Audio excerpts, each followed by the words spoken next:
The Age of Ausra by Sir Carlton Lawrence. Episode 1. The War of the Mares. The villagers simply wanted a self-sustaining, safe place to raise their children. And this spot, in the lower elevations of the southern Appalachian Mountains, had it all. Whitewater rivers, a proximate deep-water lake, plenty of densely wooded forests that offered an almost infinite supply of wood to use for building shelters and for fire. Rich, fertile soil, and a bonanza of wild game and fish. But most importantly, it was in the middle of nowhere, and outsiders rarely ever stumbled into the area, let alone had access to gasoline to travel through or close by in a vehicle.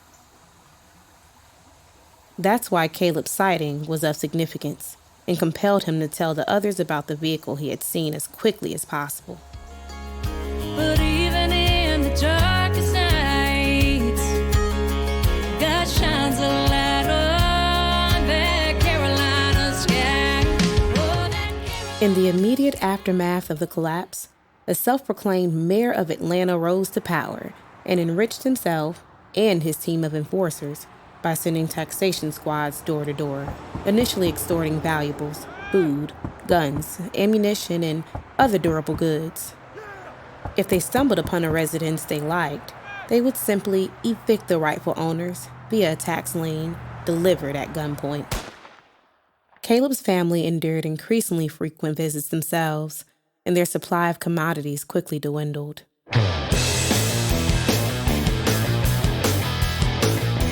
But it was not until the Cobb County tax collectors physically removed Bob Fox from his estate and shot him in his front yard,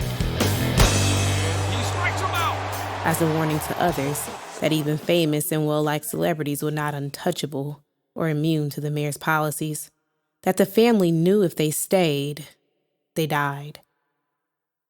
Caleb's dad forbade his kids to look out the window, but Caleb disobeyed and sneaked a peek over toward the front yard next door. The sight repulsed him, then angered him to the point of shaking uncontrollably. He loved the Braves. Why do we ask when you know the answer? Why do we lie when we have the truth? Why are we sick when we know the cure? When empty and the size of dancing loose. Why can't I pull myself together, succeed or die upon the two? How many storms must we weather when empty and the size of dancing? The village elders gathered around Caleb to hear what he was yelling. Caleb's dad was an elder, but he was on a weeks-long trek to Birmingham, where Caleb's uncle and cousins were living before the collapse. His dad wanted to learn if they were still alive and, if so, encouraged them to move to the village. Despite his young age, Caleb was a natural leader and was essentially an unofficial stand-in for his father at this point.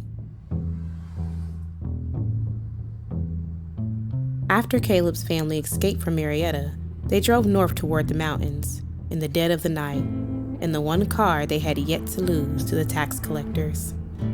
It ran out of gas in Dahlonega.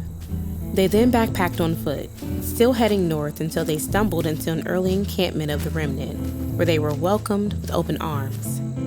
Even though they weren't, Caleb felt like they were already home.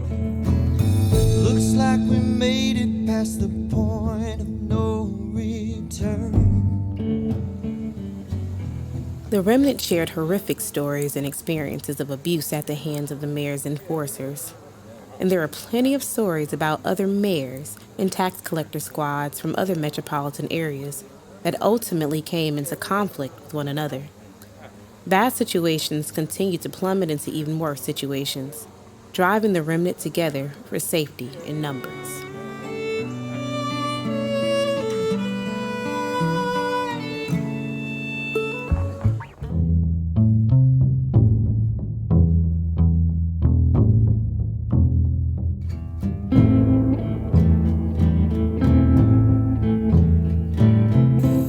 As Caleb anticipated, the blue Ford F-150 made it to the river and was forced to turn around.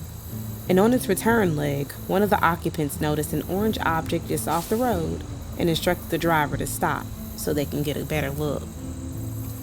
It turned out to be a 5-gallon bucket from Home Depot, half full of blackberries.